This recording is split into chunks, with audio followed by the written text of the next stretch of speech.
Welcome, and let the roll reflect. We do have a full council tonight, a quorum, in fact. So tonight we will be having a proclamation for the Veterans of Foreign War Buddy Poppy Month. Councilmember Pemble, would you please start? Certainly. Whereas at the end of World War I, veterans of foreign wars adopted the poppy as a symbol of freedom and the blood sacrificed by the troops in wartime. Poppies are worn and displayed as a symbol of tribute to our fallen and further the living veterans and servicemen. And whereas the annual distribution of Buddy Poppies by the Veterans of Foreign Wars of the United States has been officially recognized and endorsed by governmental leaders since 1922, and whereas the Buddy Poppy was registered with the United States Patent Office in February of 1924, a certificate was issued May 20th, 1924, granting the VFW organization all trademark rights in the name of Buddy under the classification of artificial flowers, and whereas the Buddy Poppy was adopted as the official memorial flower of the Veterans of Foreign Wars of the United States as it remains today, and whereas the Buddy Poppy program provides financial assistance in maintaining state and national veterans rehabilitation and service programs and partially supports the VFW National Home, and whereas the basic purpose of the annual distribution of Buddy Poppies by the Veterans of Foreign Wars is eloquently reflected in the desire to honor the dead by helping the living. Therefore, be it resolved that I, Mayor of the City of Hastings, do hereby urge the citizens of the community to recognize the merits of the cause by contributing generously to support through your donation for Buddy Poppies in the day set for distribution of their symbols of appreciation of the sacrifice of our honored dead. Further, I urge all patriotic citizens to wear a Buddy Poppy as mute evidence of our gratitude to the men and women of this country who have risked their lives in defense of freedom, which we continue to enjoy as American citizens. In witness whereof, I set my hand and sign my proclamation on this day of May 5th, 2025. And tonight we have with us Mark Gelhar. If he would like to come up, I would present him with the actual proclamation that he could take back to the VFW. And he would like to say a few words, I think. Thanks, Thank you very much. You're welcome. Just want to thank Mayor Mary and the council for the proclamation. May is an important month for the VFW.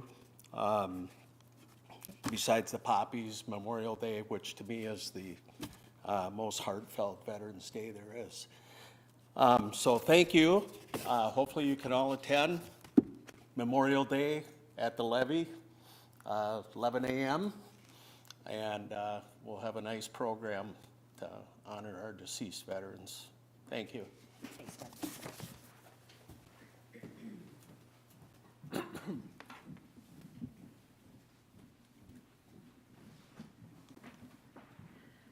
Okay, council members, are there any corrections to the minutes from the April 21st meeting and the workshop? Okay, comments from the audience. At this time, if anyone would like to speak to the audience at this time, or to the council at this time, please step forward, state your name and your address to the podium. Anyone on Zoom? And no one on Zoom. Okay, any council items to be considered, council? Okay, consent agenda. I would take a motion to accept the consent agenda. Councilmember Pemble, Councilmember Liefeld, any discussion, council? All those in favor of the motion state by saying aye. Aye. Opposed to that motion, state by saying nay. And that motion prevails. Tonight, under awarding of contracts, we will have a public hearing to vacate, rescind, and terminate the release for the permanent stormwater easement recorded on document number 891566 And for this item, we will have an introduction by our Community Development Director, John Hinsman. Welcome, John. Thank you, Mayor, City Council members. Tonight, we're asked to hold a public hearing and to take action on the resolution within your packet. We'll give a little bit of background of what we're doing tonight. You may recall that earlier we approved a site plan and established an easement for the Armory down on Spiral Boulevard, 31st Street, Highway 316. They're building a stormwater pond essentially in this area. What was planned is for that to connect to a stormwater pipe just off the site on city property, which necessitated us to dedicate an easement area for its use. Unfortunately, during the construction of it, found a utility there that prevented that from occurring, and they're going to be going straight out with stormwater pipe to the northwest towards Spiral Boulevard. Therefore, the easement is no longer necessary. So what we're asking you tonight to do is to hold a public hearing and then to vacate that easement area. And I can stand for any questions on that. I will note that we will need 6 of 7 votes to vacate that easement. Thank you. Thank you, John. Council will first have the public hearing, and after that, we can have discussion. At this time, I'll open the public hearing. Anyone wish to speak to the easement on the property at this time? No one wishes to speak? Okay, close the public hearing. Council, any discussion? Councilmember Lightfoot. Thank you, Your Honor. I'd like to make a motion to vacate, rescind, terminate, and release a permanent stormwater easement recorded as document number 891566. Okay, Second. first and a second by Councilmember House. New discussion, Council? All those in favor of the motion state by saying aye. Aye. Opposed to that motion, state by saying nay. And that motion prevails. Thank you. Thank you, John. Tonight, we have a resolution also awarding contract for 2025 sanitary sewer lining program. And for this item, we have our city engineer, Cody Matheson. Welcome, Cody. Good evening, Mayor and Council. Tonight, requesting to adopt the attached resolution to award the contract for our lining program. This is a program we do every other year. The bid package for this includes work on our neighborhood reconstruction project, as mentioned in your packet. We try to lump together all lining work for the year into one contract to get the best bid price instead of having 2 separate liners come into town. We got 5 bids on this project, with the low bid being received by HydroClean LLC, who has done work in the city before and successfully completed similar lining projects. The sanitary sewer lining program itself has a budget of $450,000. Add in $130,000 being contributed from the neighborhood project. That brings us to a total of $580,000. That would be our budget. With this bid coming in at $532,000, we're looking good from a budget standpoint. So with that, staff recommends the City Council adopt the attached resolution awarding the contract to HydroClean in the amount of $532,000 or $532,997.80. Thanks, Cody. Council discussion. Councilmember House. Thank you, Your Honor. I'd like to make a motion to approve the sanitary sewer lining program to HydroClean for $532,997.80. Thank you, Councilmember, and Councilmember Pemble. I'd second that motion. Okay, thank you, Councilmember Pemble, and any discussion, Council? All those in favor of the motion state by saying aye. Aye. Opposed to that motion state by saying nay. Thank you, Cody. That motion prevails. All right, under reports from city staff, under community development, we have a resolution for a special use permit for cannabis for Joshua R. Bruns, Minneapolis, for Kombucha at the building at 215 Ramsey. And John Hinsman, our community development director, will give us an intro. Thank you, Mayor, City Council members. Tonight, we have a request for a special use permit for consideration by the City Council. This is for cannabis retail sales at 215 Ramsey Street. The property is owned by Surrey Group LLC, and the applicant is Joshua Bruns, Minneapolis Kombucha. So tonight, I'm going to give a little bit of background on the location, some of the action that occurred at Planning Commission, and options that are available for the City Council. So first of all, let's take a look at the property itself. We are looking at this property here at 215 Ramsey Street, which is half of a building that Hedra owns. Hedra owns the other half of the building here. It's being leased out to HPAC right now, the Hastings Prescott Arts Council, for their services.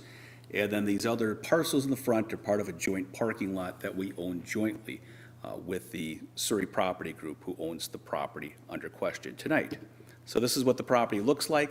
Present day, this is home to Tippy's Corner Store.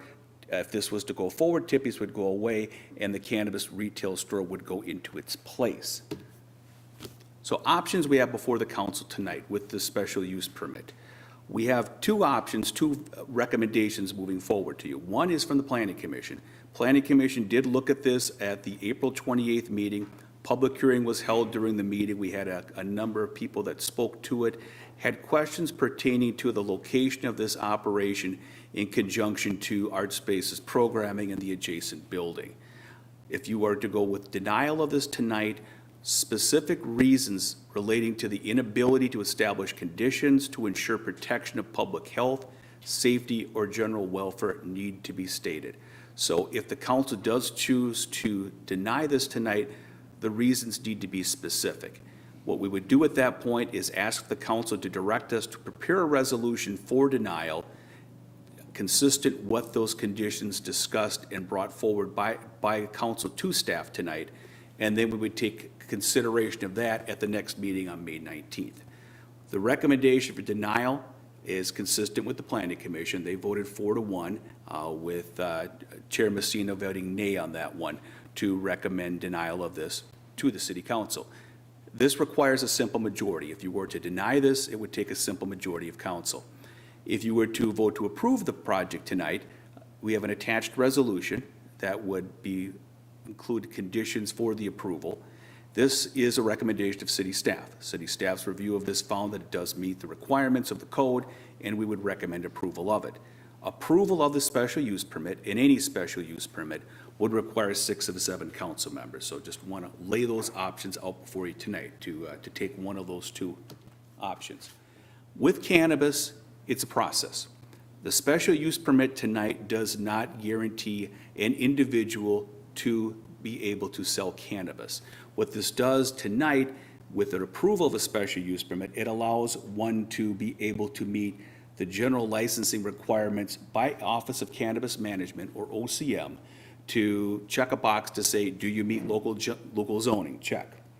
Then it will go through licensing requirements from OCM. We did hear news back today that a first drawing of that for certain individuals would take place June 1st, with other applications following at that point. So they're moving forward in that process. This would go through backgrounding and other requirements. Upon approval of that by the state, there's a registration process under our clerk's office that would come into play.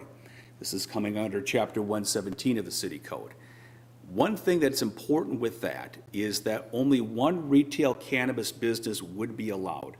During our establishment of cannabis rules back in December of last year, we limited it to only one cannabis business within the city.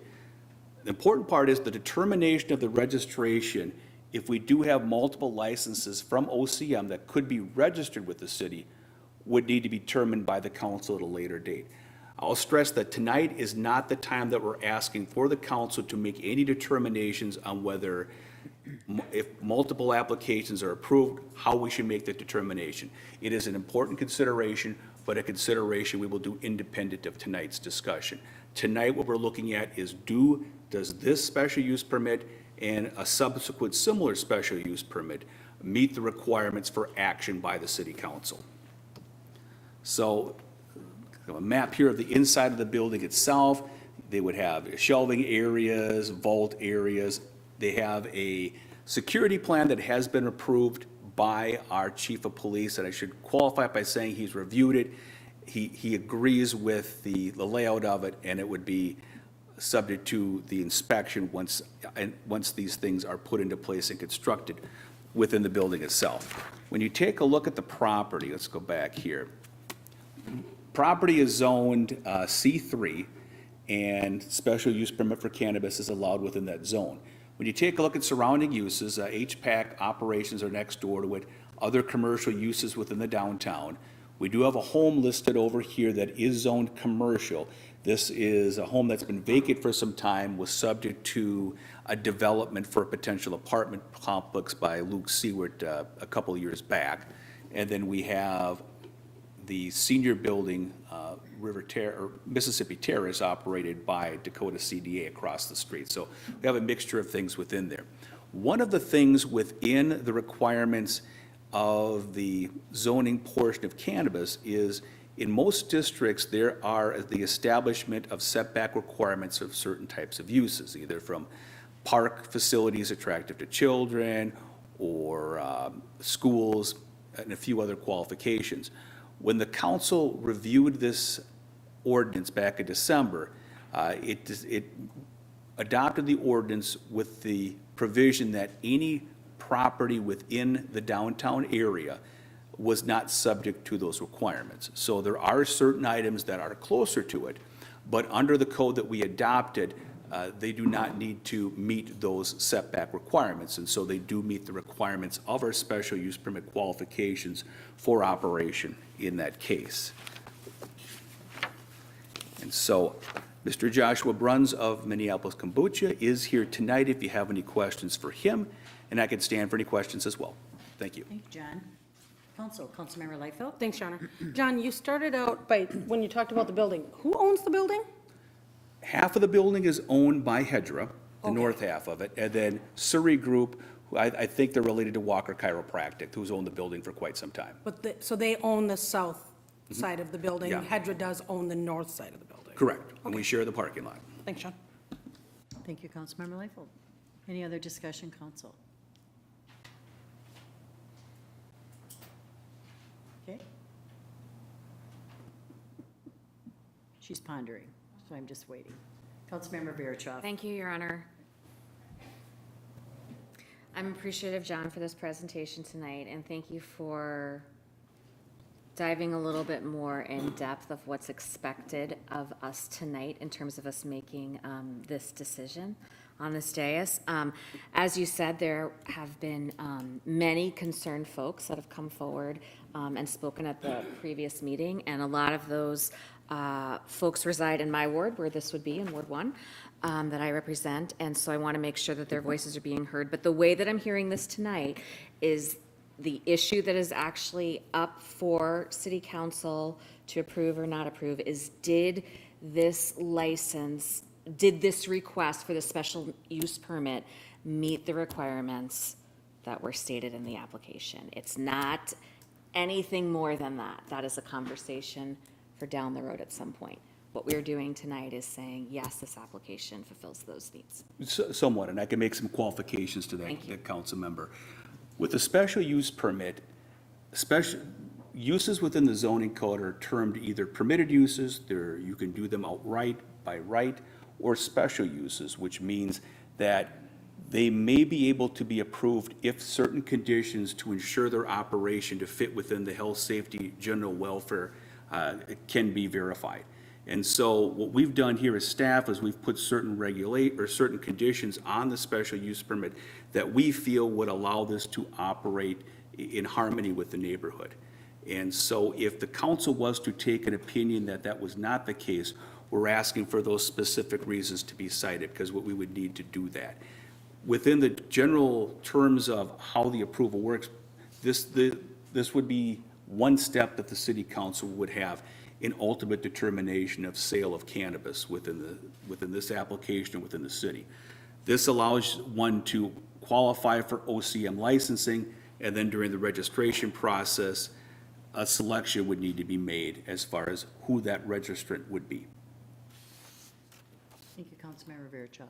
Thank Or do you, you want to Madam- continue? May I? Yes, you may. Thank you, John. That's very, very helpful. So would it be fair to say that as we continue going through this process, assuming that both special use permits are approved tonight by this group before you, that those are conversations that we could have in terms of the neighborhood, the populations that are surrounding it, talking maybe a little bit more with Josh about, hey Josh, some of the concerns that the neighbors might have going forward. So that would be something that would be amenable to next steps in this process. Would that be With the acceptable or permittable? Sure. With the special use permit, I think it's most appropriate if there's certain conditions that would need to be established upon operation, this would be the time to establish what those are.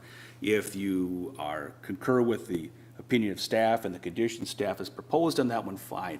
If there's other things to add, that would be the time to do that. During the registration process, and I may lean to our city attorney on this a little bit more too, I think it's more formulaic at that point. Do you meet these requirements? Check this box. The one thing that we haven't made a determination of is if we do have multiple licenses that have been approved by OCM, how is that determination made? So we plan to bring that back at a subsequent meeting so that that's clear to folks. But Greta, am I missing anything there?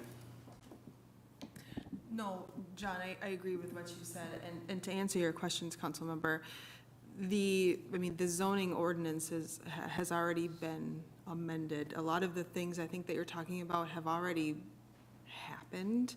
So to John's point of, if you think there should be some sort of conditions or special provisions applicable to this property and this matter, that should be addressed now, because there really is no time down the road when if this gets approved and we go down the road and they apply for the registration from the city, as John said, that it is a bit more just of a perfunctory paying a fine or paying the fee, checking some of the boxes. It's not going to be a time for discussion necessarily.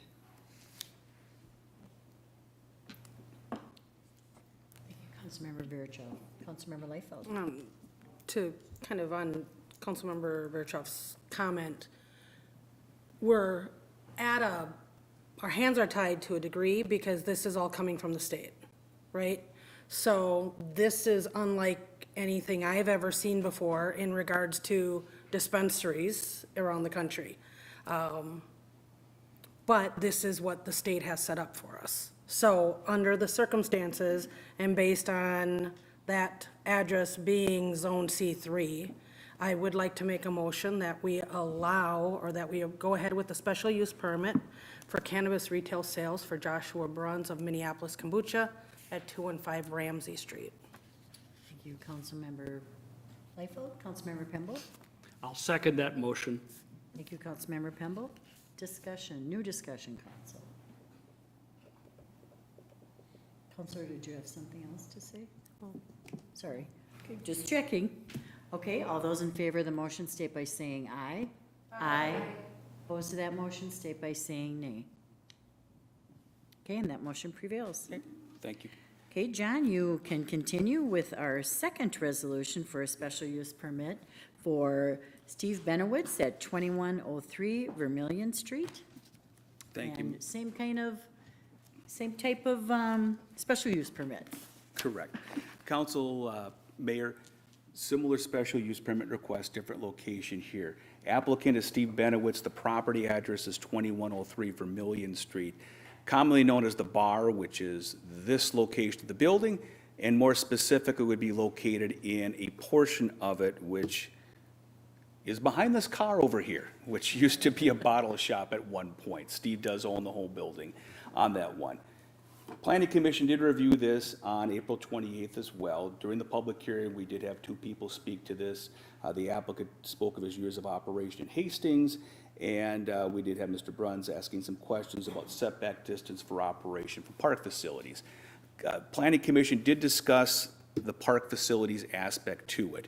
When you look more specifically at setback requirements for the sale of cannabis, there's mention in the code of park facilities that are used by children or something similar in the language of that. There are a number of different items that are stipulated within there, and we did speak with the city attorney to determine whether we concurred that the proposal did meet the 500-foot setback requirement, and concurred that it did. Even though the property itself is within 500 feet of Vermillion Falls Park, the facilities within the park attractive to children underneath the code are further than 500 feet.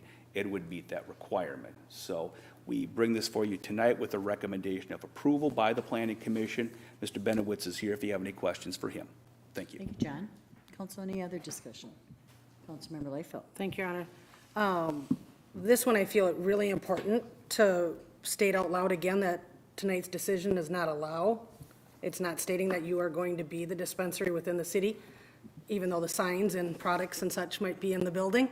Just want to state that piece of it. That being said, I would like to make a motion to approve the special use permit for cannabis retail sales for Steve Benowitz at 2103 Vermillion Street. Thank you, Councilmember Liefeld. Councilmember Lawrence seconds. Any discussion, council? All those in favor of the motion state by saying aye. Aye. Opposed to that motion state by saying nay. And that motion prevails. Thank you. Thank you, John. Also, tonight, John will be presenting for 413 2nd Street West, Fred Weiland. We will have a resolution for a variance for a side yard setback and a resolution for a garage move. Thank you, Mayor, City Council members. We have two separate actions for a similar type of thing going on at 413 2nd Street West, our property owned by Fred Weiland. Property itself has a home on it right here and is proposed to bringing a new structure, which would be about 22 by 46. The structure to be brought in is currently a home in Rosemount, but that home would be re-sided and reconverted into a garage for storage on the property itself. So there's two actions that we're looking for tonight, two separate resolutions. The first of which is the resolution for the council serving as the Board of Design Adjustments, for the Board of Design, excuse me, for compatibility of the structure. The other one is a variance request. Mr. Weiland is requesting that the 10-foot setback requirement from the side street here be reduced to 5 feet, and I'll go into some details on that in a moment. So this is another view of the property where it sits. You can see that there is a slope and some trees on the property at present. This is 2nd Street, this is the side street, I think that's over there. And structure itself, we'll start with that. Built in 1949, 920 square feet. Doesn't look like a lot at present. This is what the structure looks like. This would not be what the structure would end up being on the property itself. It would be resided, gables would be changed on it, and in fact, part of this structure itself and the property is within the realm of the Heritage Preservation Commission. They reviewed this project and did recommend approval of this from a design standpoint. So what we're looking at is this. This is what the building is going to look like after the fact. The house will be turned into a garage structure for this. This will be facing more towards the front. The front will be set at the same setback as the house from 2nd Street. So the view from 2nd Street will be this, which has kind of a residential look to it. When you take a look at the property itself, you can see the slope on it. The red arrows show where the house is going to be. And the more you move it towards the east, or towards the west, excuse me, the more you're moving upslope here. So the 10-foot setback requirement would require further cutting into the slope, which puts the roots of some of these trees into potentially critical condition. So this is what we term a differentiating circumstance to allow for the 5-foot setback to take place here, and that's what we documented within the staff report itself. Planning Commission did review both of these options at the last Planning Commission meeting on April 28th, recommended unanimous approval of both those. So I do have Mr. Weiland here tonight if you have any questions for him. I will note that during the discussion of the project, we did add a condition on it that the improvements to the conversion of the house into a garage would need to take place before September 30th, 2026. There was a concern raised that we didn't want to have the condition of the house in the condition it is for longer than necessary on the property. So I can stand for any questions. I will note as well that with the votes on this one, the variance does require 6 of 7, but the action on the Board of Design Control can be simple majority. Thank you. Okay. Thank you, John. Councilmember Liefeld. I'm on a roll. I would like to make a motion. Can I do both of these at the same time? Structure, move, and variance? Structure move? One needs a supermajority, one doesn't. Structure move, that we make a motion to allow the structure move to 413 2nd Street West for Fred Weiland. Thank you, Councilmember Liefeld. Councilmember Pemble is the second. I'll second that motion. Okay, and I'll open it for any discussion, council. I did have one question, actually. Councilmember House. Thank you. John, I'm struggling to find it here. I wanted to make sure staff recommended as well. We did. Thank you. Thank you. Wasn't stated. I just wanted to double check. Thank you. Councilmember Verichoff. Thank you, Your Honor. I support this as well. I support both of the issues for Fred here tonight. And just on a personal note, Fred, I just want to say that I was super impressed by your packet that you put together and that you personally found me at my place of work and talked to me about it. That is a little unorthodox, but actually really appreciated because I knew exactly what was coming before the council. I was able to read all about it and understand and then contact you if I had questions. So kudos to you, sir. Fred, she's a hard person to find. She's very busy. All right, we have a first and a second. Councilmember Pemble. John, I think one thing needs to be referenced here is that the street that is to the west that we're going to vacate down to the 5-foot area, that is a dead-end street? Correct. Yeah, Forest Street is located to the west here, and because of the grade, it's not going any further than it is right now. That was the point I wanted to make. Thank you. Thank you, Councilmember Pemble. Another question, Councilmember Lightfoot. Do we maintain that section of forest? No. We don't. Okay. We don't. Has there ever been any conversation of vacating that? I think we've got a very large utility underneath there for stormwater, so Okay. we would need to keep it open for that. Thank you, Councilmember Lightfoot. No other discussion? All those in favor of the motion state by saying aye. Aye. Opposed to that motion state by saying nay. And that first motion prevails, and Councilmember, you may want to continue. Thank you. Motion to approve the variance number 2025-08 for 413 Second Street West. Fred Weiland. Councilmember Lightfoot, Councilmember House has a second. Any discussion, council? All those in favor of the motion state by saying aye. Aye. Opposed to that motion state by saying nay. And that motion prevailed, but Councilmember Lightfoot has a question. Follow-up question, hypothetically speaking. When this home is moved in, what happens on September, of 26? What Yeah. happens if it's not done? If it's not done, he's in violation. I imagine that we could there could be an administrative citation that is issued at that point to compel compliance. Okay, just curious. I've not voted on something like this quite before, so just kind of curious. And I thought I was special with him finding me in my place of work, Dawn Marie, so. Okay, thank you, council. Tonight, also, we have to approve a program for the Art Event Program Grant. And for this item, we'll have an introduction by the Economic Development Coordinator, Eric. Welcome, Eric Minke. Well, thank you, Mayor, Council.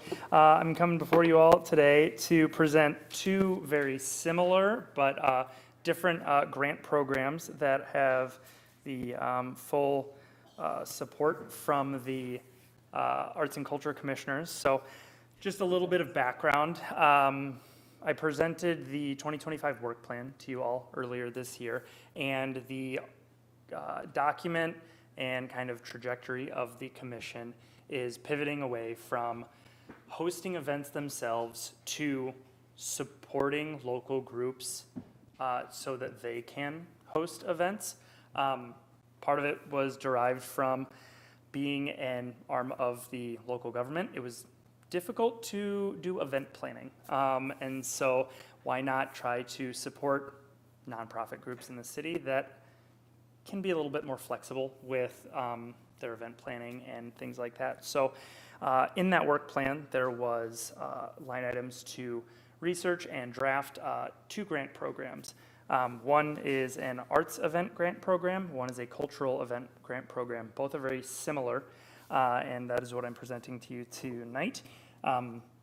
The programs are similar in the fact they're both matching grants, and so they are for up to an amount of $1,000 each to go towards local nonprofits to host specific events. So applicants do have to have a specific event they are planning in mind to apply for this grant. It's not a blanket amount that a group can just apply for and say, oh, we'll find some way to spend it later.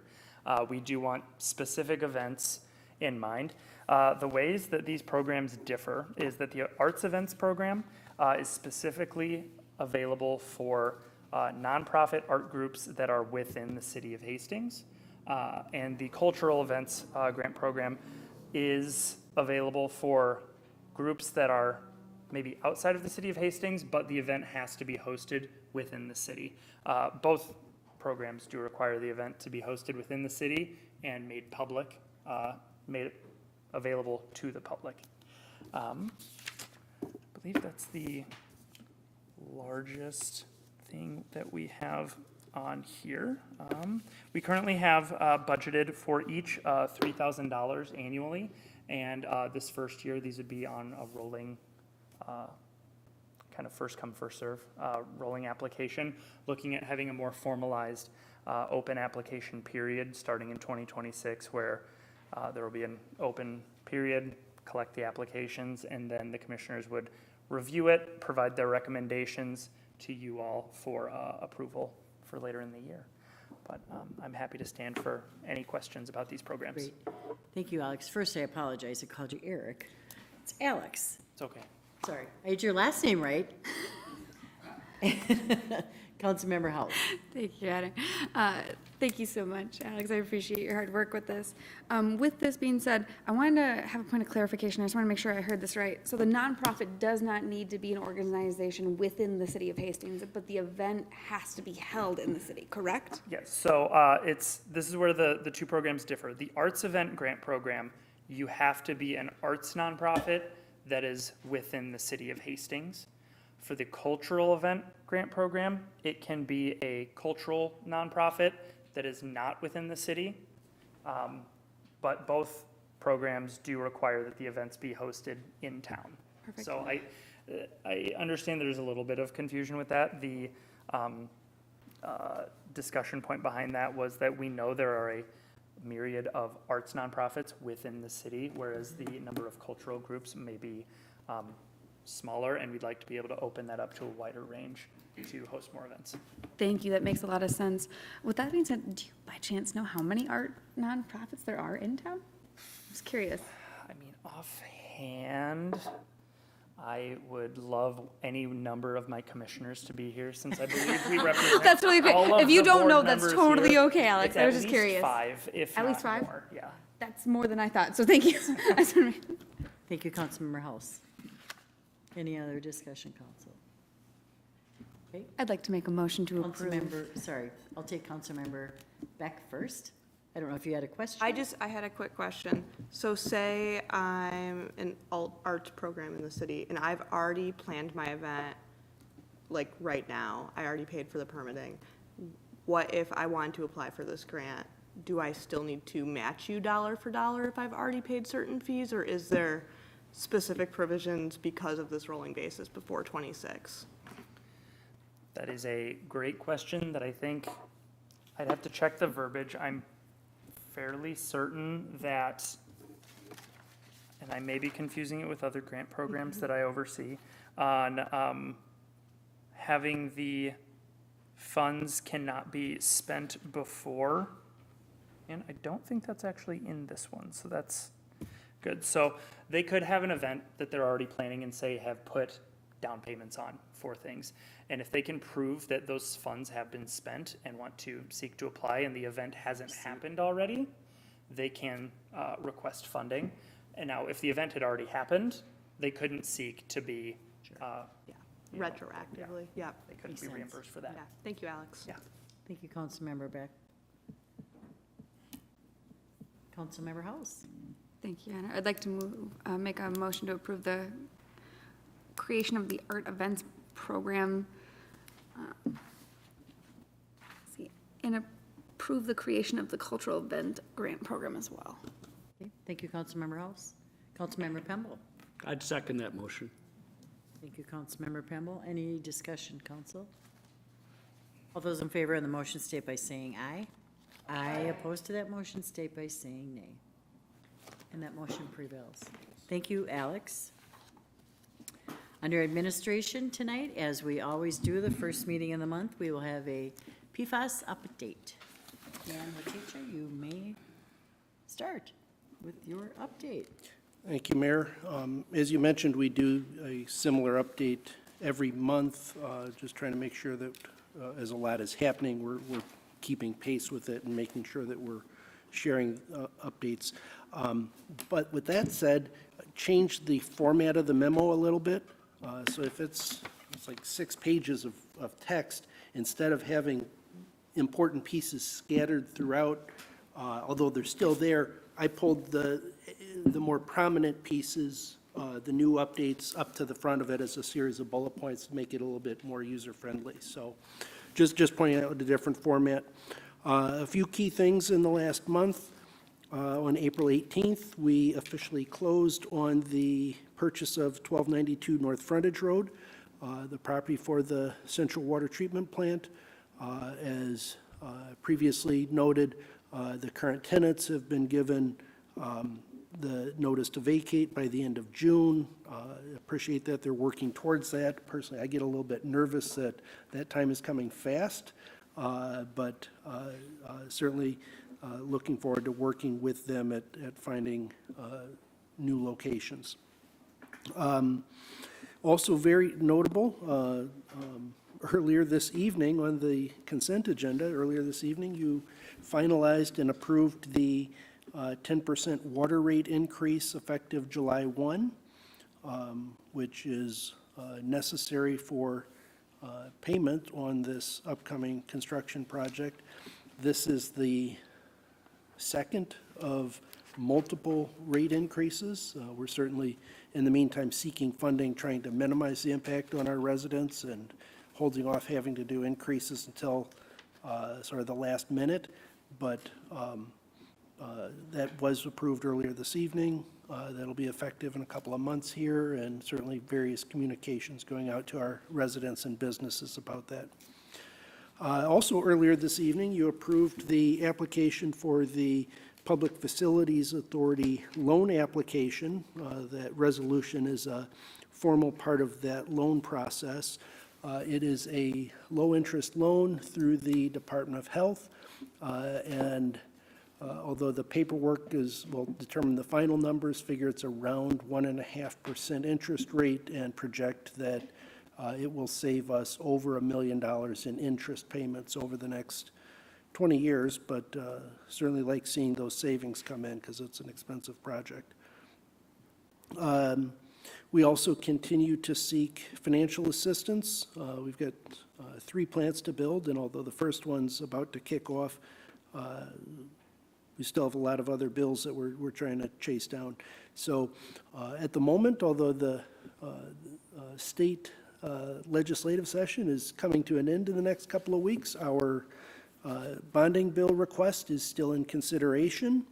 Also note that a couple of weeks ago, we applied for, depending on whether it's a senator or a congressperson, the congressionally directed spending or community project funding. This would be specific for the Western treatment plant, a matter of where the dates and construction schedules line up, but seeking federal funding assistance there. We also are in the process of updating our intended use plan applications. Actually, we're doing that on all 3 plants, partly just to make the timing match up with the construction schedule, but I think of note there when talking about seeking additional funding is on the Western plant, the 3rd plant, involved in that would be an application for the emerging contaminants grant. So we previously received approval for $3 million each on the central and eastern plants, so seeking to do that also on the western one coming up. The other piece notable, the central treatment plant is on schedule to go to bid later this month, and construction could begin as early as July or first part of August. So it's coming and becoming a real reality. The other part that I think is notable on the construction side is at our last meeting, council, actually maybe it was 2 meetings ago, in April, council talked about another way to save some of the costs on the central plant. So PFAS tends to be the headline, but realistically, the project all along has been PFAS and nitrates removal. And on this particular plant, the central plant, the nitrate levels are not as high, or the wells served by this plant are not as high as on the eastern side of town, as well as with the existing nitrate treatment there on site. We're doing partial treatment for nitrates already. The short version of what that means is with this project, we are proposing to still build the footprint, the space for future filtration for nitrates if we need it. But on this one, we think that we don't need it right now. Save about $3.1 million by pulling that equipment out and just building the shell around it so that we can add it in the future if a future council sees that need. So pull back on some of those costs at about $3 million. Those are the highlights over the last month. With that, I can stand for any questions. Thank you. Thanks, Dan. Any questions, Councilmember Leifeld? Thanks, Dan. Okay, I have a couple questions. So on the consent agenda, are we, when you talk that the 10% water rate increase in the PFA loan application, are those 6 and 7? Or are those 7 and 8 on the consent agenda? No. Where are they? Item 4, second reading and adoption of ordinance amendment, City Code Chapter Okay. 34, fees for municipal services. That's the water rates. That's 10% Thank you. water rates. Okay, And then item 7, approving application to Minnesota Public Facilities Authority. That's the low-interest loan through the PFA. perfect. Thanks, Dan. I appreciate that. I just, Yep. the wording of them weren't jiving together in my head. And then my last question, trucks digging up on the North Frontage Road west of Westview right there in that stretch, have they started any of the, laying any lines or anything for this project up towards the central plant? No, I'm not sure what those trucks are, Okay. but that's not. I just it's noticed them not this- today It's and- not this project. Okay, thanks, Could be Dan. the stoplight. Yeah, possibly. Thanks. Thanks, Mayor. Okay. Announcements, anyone? I have a couple. May is National Building Safety Month and National Historic Preservation Month. This week is Municipal Clerk Appreciation Week, and next week is National Police Week. Please join me in a great and heartfelt thank you for the employees in these departments for their services in the community, and we will thank them by a clap. Kelly? Tuesday, yeah, we should take a photo. Tuesday, May 13th is Police Week Open House. All invited to this free event. The 5th annual Sound the Siren Food for Kids Drive is kicked off this week and runs through May 17th with collection spots at Hastings Police Department and City Hall. We're taking both monetary donations as well as kid-friendly individual wrapped food items. All donations benefit the community in partnership with United Way of Hastings. Cop on a Roof is Friday, May 16th. Visit Dunkin' Donuts to support the athletes of Special Olympics Minnesota. This event is part of the Special Olympics Minnesota Law Enforcement Torch Run for Special Olympics. Help shape the future of Dakota County Parks. You can review the draft of the 2050 Parks, Greenways, and Natural Spaces Vision Plan online through May 20th, or share your feedback in person at an open house on Thursday, May 8th at the Lebanon Hill Visitor Center. Meetings, Thursday, May 8th, there's a HEDRA meeting at 6 p.m. Monday, May 12th, there is a Finance Committee meeting at 7 p.m. there's a planning commission meeting at 7 PM. Wednesday, May 14th, Arts and Culture Commission, 6 PM. Thursday, May 15th, Public Safety Advisory Commission is at 6:30. And Monday, May 19th, council, we have a 7 PM workshop, or I'm sorry, no workshop, just a city council meeting. All those in favor of that motion? No. I will take Councilmember Pemble. You have a Motion question? to adjourn. Oh, motion to adjourn, okay. And a second by Councilmember House. All those in favor of the motion state by saying aye. Aye opposed to that motion, state by saying nay. And we are adjourned.